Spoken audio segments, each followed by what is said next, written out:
Welcome to the Untold Tales audio anthologies. Written by Don Muchow and narrated by Melissa Del Toro Schaffner.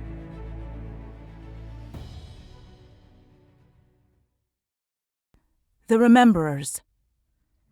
Bit Nyat Trong picked his way over the rubble in what had once long ago been a parking lot outside the meditation center in Palo. Little remained of the asphalt beneath the dense blanket of kudzu and fallen trees, and the occasional white-painted line was all but invisible, a jarring reminder of times past. The Buddha had once said that to know the divine, one must feel the wind on one's face and the sun on one's hand, and it was in this way that Bin tried to live his life. But every so often he wondered about the asphalt. In it, too, was Buddha nature, but it was of a different kind. The asphalt spoke to him, as if from shadow.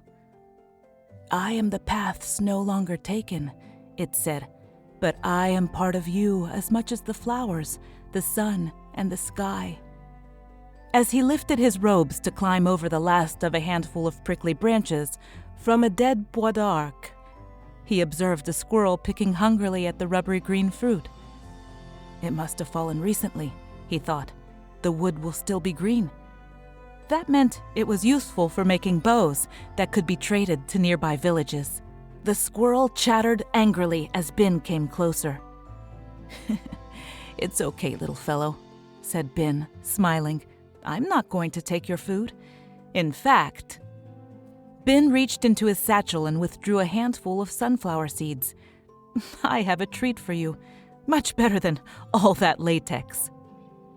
The squirrel stopped chirping long enough to stand up on the log and peered toward Bin's hand. At length, it appeared to decide better of approaching, and Bin returned the seeds to his satchel. "Maybe next time." As the squirrel scurried off, Bin's attention was brought to a light glinting off something underneath the tree. Most artifacts of any value had already been stolen by scavengers, or taken and hidden by the monks. That was the one thing he could not understand. Bin was old enough to remember his grandfather telling him stories about the times before the fall, though it had been nearly a century ago. As a young man, he'd grown curious about that period in time. Grandpa had been a young boy then, and his memory of the event, even before he had grown old and senile, had never been all that great.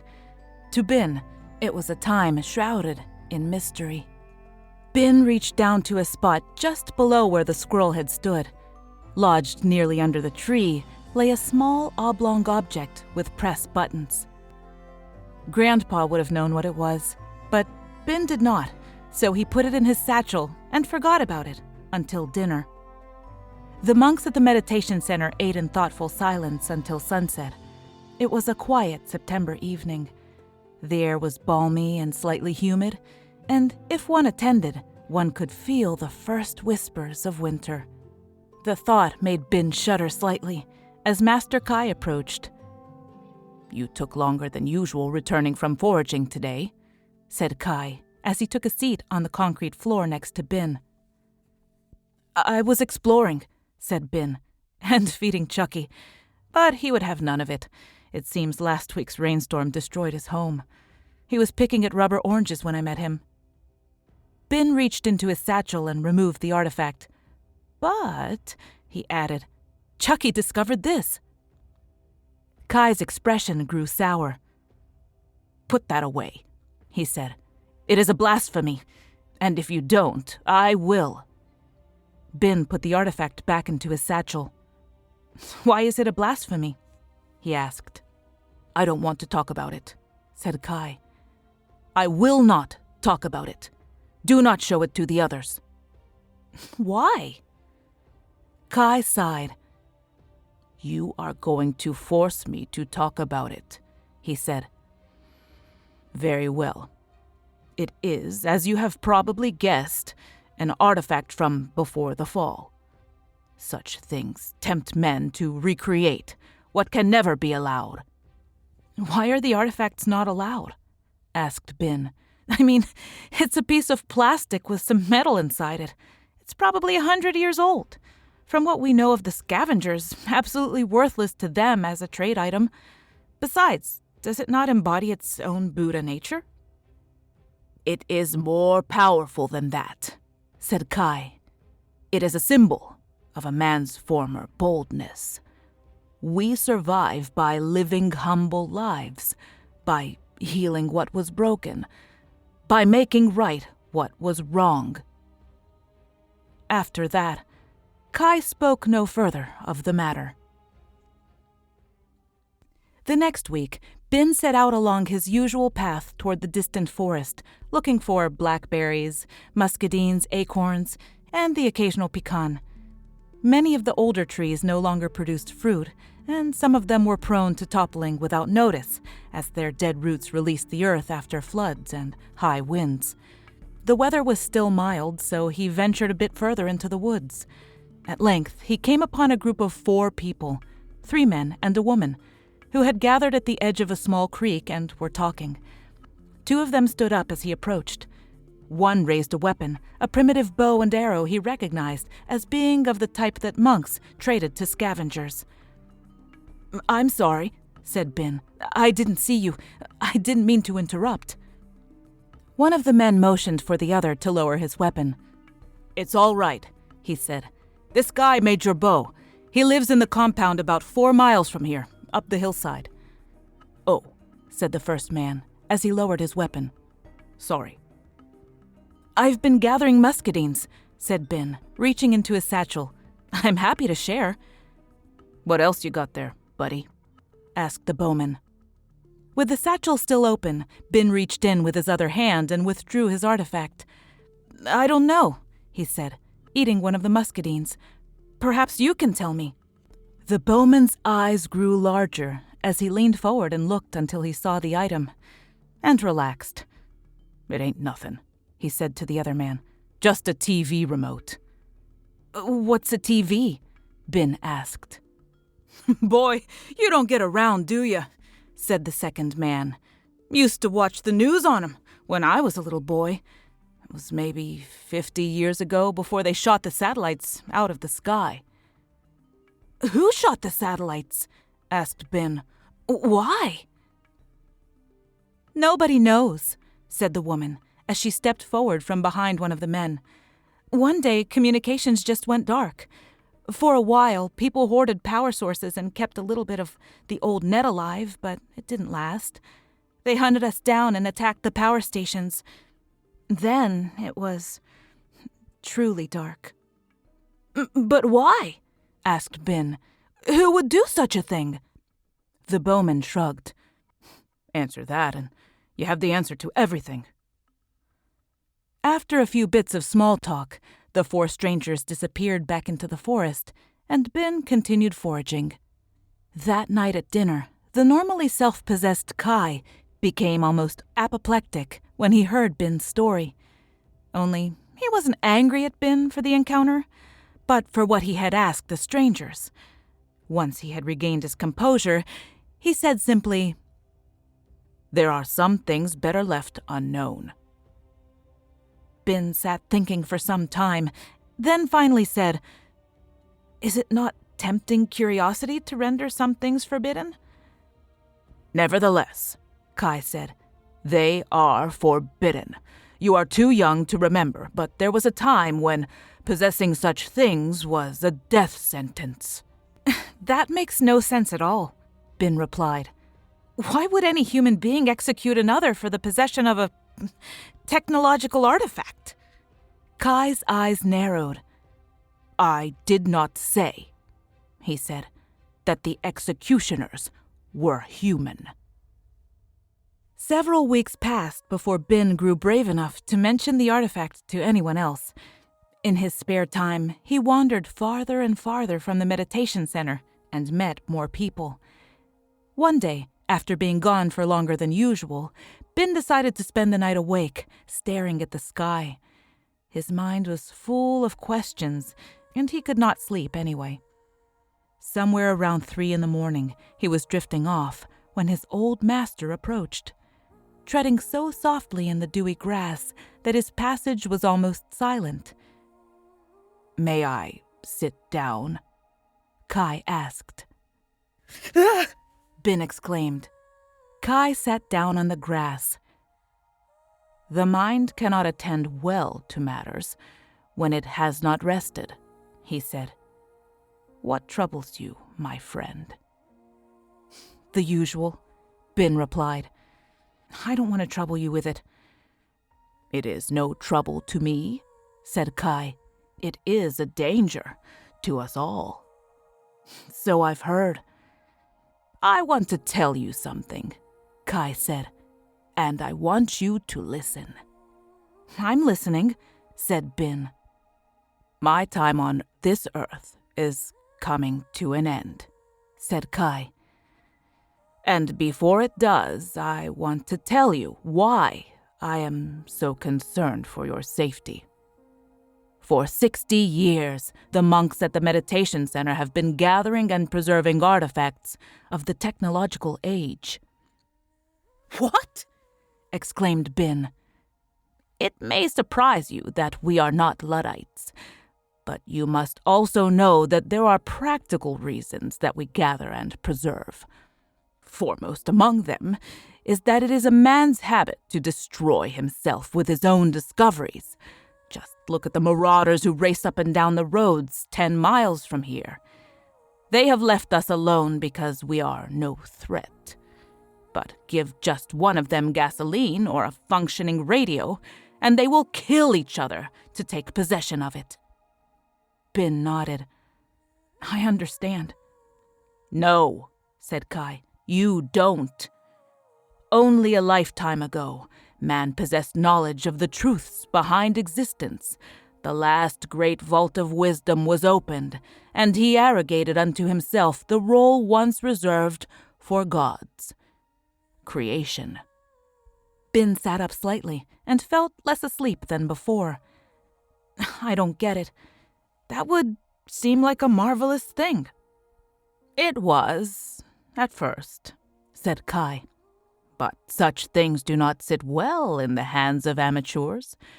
Until then, our civilization was content to know that it was not alone. When the Sodan came 100 years ago, many were overjoyed that we had made peaceful contact with another race. But the Sodan were dying.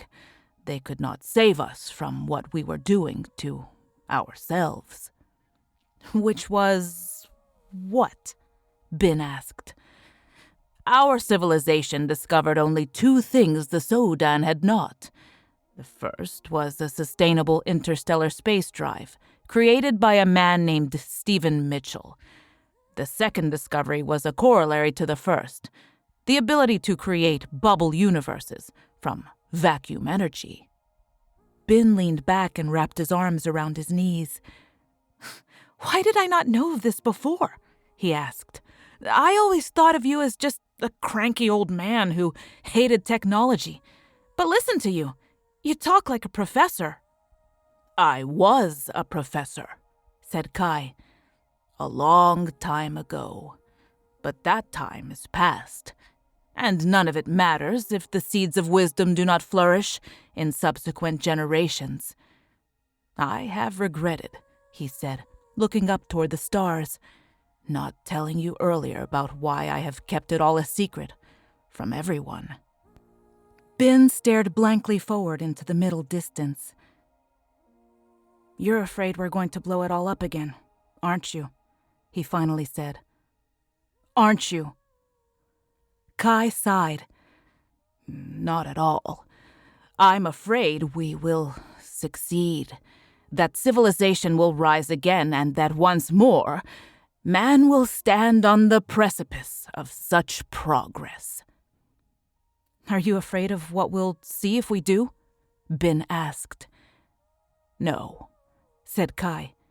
"I'm afraid of what we will not see, our own vanity." 4 hours later, as Bin awoke from a fitful and abbreviated sleep, he found that Master Kai had already gone. He wondered when he had fallen asleep and when Kai had left, or whether he had ever really been there at all. Beside him, the grass lay undisturbed and coated in a fresh layer of dew. Bin brushed himself off and walked back to the center. He spent the rest of the day meditating upon the Dharma and thinking about Kai's words. In the weeks that followed, Bin learned more than he had ever known.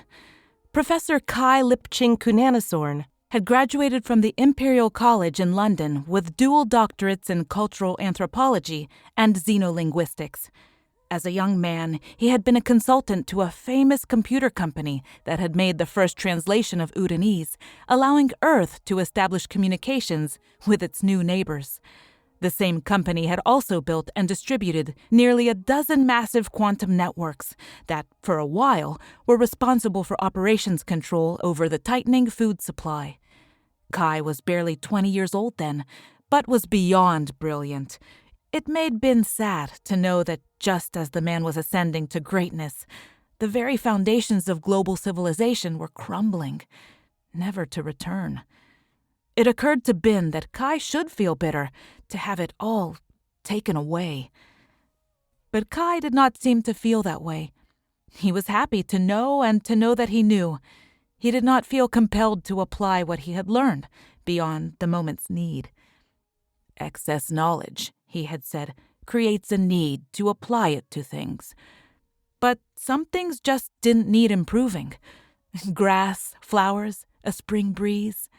These things did not need someone with multiple PhDs to accomplish their purpose. Therein lay the difference between knowledge and wisdom. Wisdom was knowing when not to act, despite the compulsion to do otherwise. So, as the world fell around Kai, he stood there, observing, taking notes, and squirreling away knowledge. Now that Kai is more than 90 years old, Bin told himself, he can no longer stand the thought of simply possessing wisdom. He feels he must pass it on.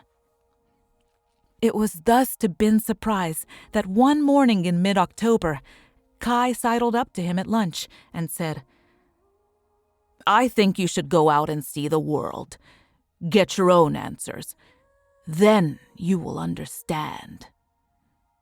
"Why don't you teach me instead?" Bin asked. Kai smiled, patted him softly on the shoulder, and said, "I have been teaching you," he said. "Now it is time to see what you have learned." Bin Trong left the meditation center the very next day. He packed lightly, with just a few necessities he could not easily make on his own. One of them was a pocket knife he'd hoped he'd never have to use. Another was a nearly pristine rollable solar panel that fit comfortably in a quiver. It was a gift from Kai, an expression of trust and faith. As he lingered at the doorway to the center, he inquired about Kai, but was told that Kai was not feeling well, and sent his regards and wishes for a safe and fruitful voyage. Then he was gone. Bin walked for the better part of 15 days until he guessed he was perhaps 400 miles away from the meditation center. During that entire time, he had only 4 encounters, one with a stray dog that decided to follow him for about 6 miles until it realized that Bin didn't have any spare food.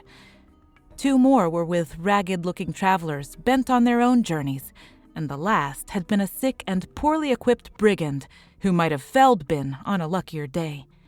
He'd chased Bin down a long incline parallel to an ancient road, and, diving toward him to tackle Bin by the legs, had tumbled down a slick pine needle-covered embankment and impaled himself on a canted metal fence post. Bin stuck around long enough to offer succor, but the assailant expired before any help could be given.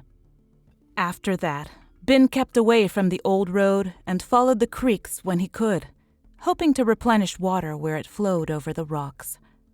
As he walked, Bin wondered how Kai was doing. But there was so much meditation in the walking that soon his mind was focused mostly on forward progress. It made things simpler in a way. Having something to do that required focused attention kept his mind from idling on the many questions he'd wanted to ask his old master. On the 14th day, Hunched forward against a crisp November wind, Bin came upon the structure he called Machinery Hill. It was at the edge of a vast, blasted wasteland, perhaps 20 miles from where he'd found an old baby carriage and some 2-liter bottles he had begun using to carry water. Together, they allowed him to venture farther and faster and afforded him some pleasure of self-sufficiency. As he stared across the flatland toward the giant mountain of junked automobiles, toilets, electronics, furniture, and more, something made him wonder about the provenance of such a thing, this far away from anywhere. Bin resolved to walk toward the mountain until he found an answer. As he approached, he could tell that the bottom 30 feet or so had been thoroughly picked over, and that parts of the pile had collapsed on unlucky pillagers. Here and there were picked-over remains of some unlucky soul who must have felt he'd discovered the lost city of El Dorado. And yet, why here? Who had piled up all these things? And why had nobody taken them? Bin took the better part of 2 hours walking around to the far side of Machinery Hill, where he found the shape of the artificial mountain more concave.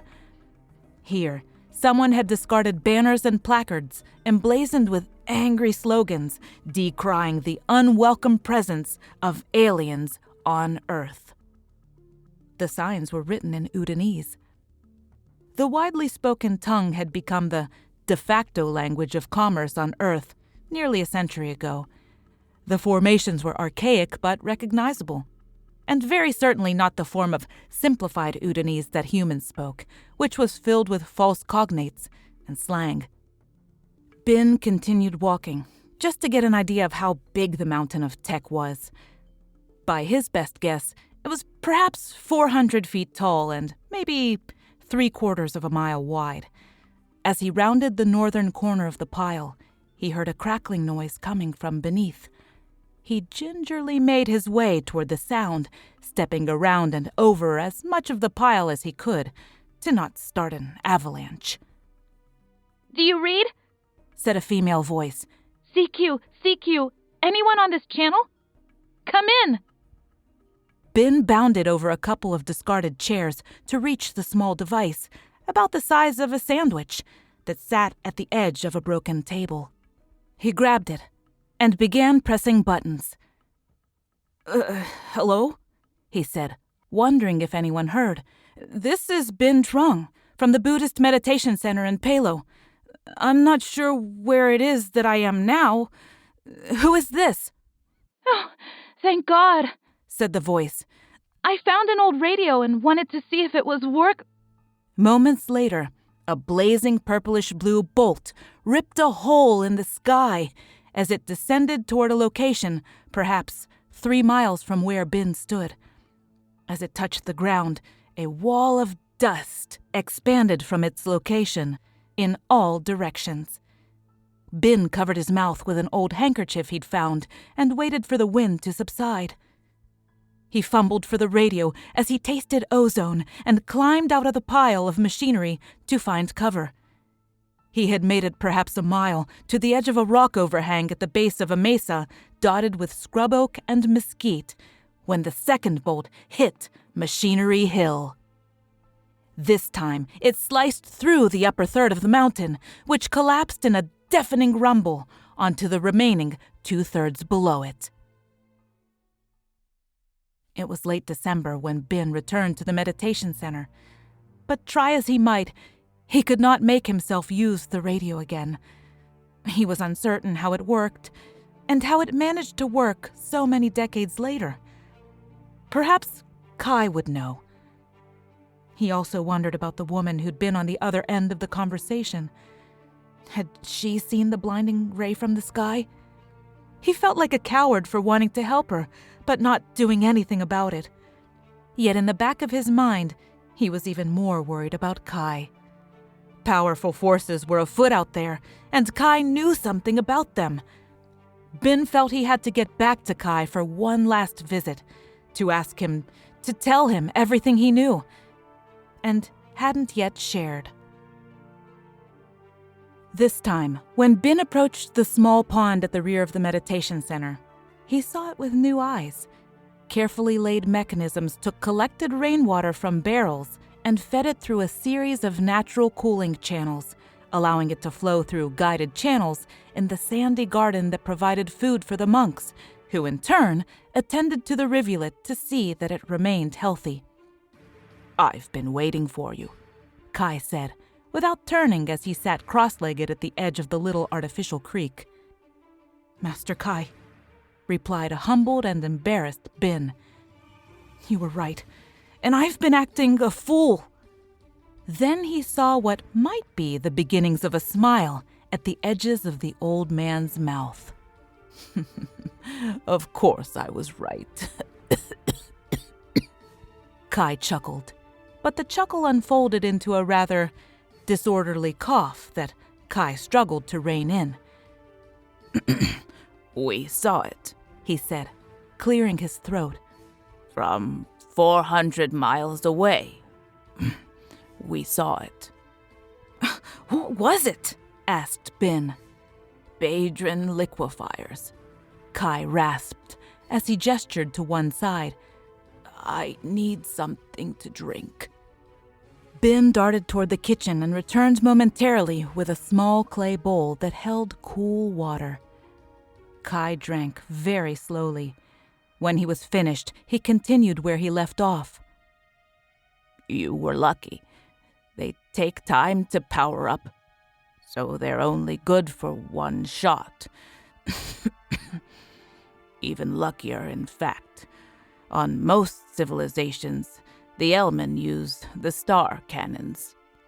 "I hesitate to ask, Master," said Bin, "but who are the Elmen?" "The Elmen," said Kai, "are a Kardashev Type 2 civilization. We learned of them from the Zodan before they died out. They warned us over a century ago not to dabble in things we did not understand." "But why did they attack? What issue would they have with us?" "That was not an attack," said Kai. "That was your second and very personal warning. You are fortunate. When I was younger, I witnessed widespread destruction firsthand. There was once a great city surrounding the meditation center. Our building was one of the few that survived, perhaps because we were even then attempting to live in harmony with our surroundings. Maybe it was just luck. I don't know. But without a doubt, you were lucky that day. I feared you would not return, and was overjoyed to hear that you had arrived safely." "I'm here now," said Bin, placing a hand upon Kai's shoulder. "I will never again leave." "You may go when and where you please," said Kai, slowly getting up. "I am not your mother." "But Master!" "I am not your master either," said Kai. "I am just a very weary old man who tires of watching his world destroyed over and over again because it cannot live in harmony with the universe. But it is no longer my call. And now I am going to take a nap." Kai shuffled off and disappeared into the darkness. Somehow, Bin knew that he would not return, and when two of the monks returned after an hour or so to deliver the news, he was not surprised. He sat down at the edge of the little river and cried until the sun went down. One of the monks approached him in silence and begged permission to speak. "Of course," said Bin. "You may speak whenever you feel like it. What's with the formalities?" "Apologies, dearest Bin," said the monk nearest him, But Master Kai designated you as his successor. What? When? 2 months ago, said the monk. It was decided before you left that if you came back, you would lead the center in its journey to wisdom. Guys, said Bin, I'm not cut out for this job. It has been decided, said the second monk, and agreed. Tomorrow your appointment will be confirmed. Master Kai asked only that you stay until then. After that, you're free to come and go. He said to tell you that he wished no burden upon you. Only blessings. Despite being only a few months over 50, Bin suddenly felt old. Like his predecessor, he took to sitting at the edge of the little waterway, observing it in silence, until one day, nearly 30 years later, an excited young, newly admitted monk approached him during his meditation. "Utmost respect, Master Bin," began the novitiate. "Can it?" said Bin. "I put my robe on just like you do. What's troubling you?" The young monk approached Bin, and Bin got up and turned around to face him. In his hand, he held what, for all practical purposes, appeared to be an old cell phone. "Put that away," said Bin. "It is forbidden." "But why?" asked the young man. "Come with me," Bin said, as he led the novitiate to dinner. "Once we have eaten, I have a story to tell." Thank you for listening. You may notice it's becoming easier and easier to interact with us and support the show. We love our listeners, fans, and patrons. Please share this podcast with your friends and family and anybody who might be a sci-fi buff. We know they'll love it. And if you'd like to support the show for about 1 cup of coffee a month, you can go to the link on the bottom of the show notes in every episode and find a Support This Podcast link. We value bringing original, high-quality short stories to you every month, and we appreciate your support to keep this podcast ad-free. Thank you so much and have a great day.